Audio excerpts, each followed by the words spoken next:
PRME stock analysis and PRME stock prediction. Is it a buy right now? Watch this 1 minute video till the end to find out.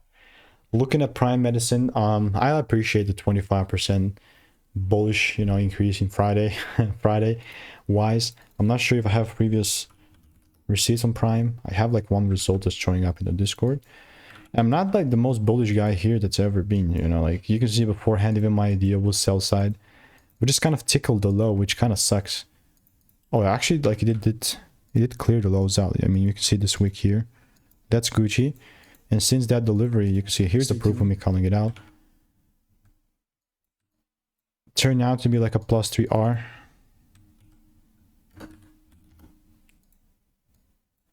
And now it's pumping up again. So with all that to say, only if it actually does shift above 210, then I'm going to look to potentially take it up. Now with this just one movement up, well, now looking at it, but not immediately buying. So if you want to learn how to make it 5-10K per month trading, click the first link in the description, get my free emails, and I'll continue to keep you updated.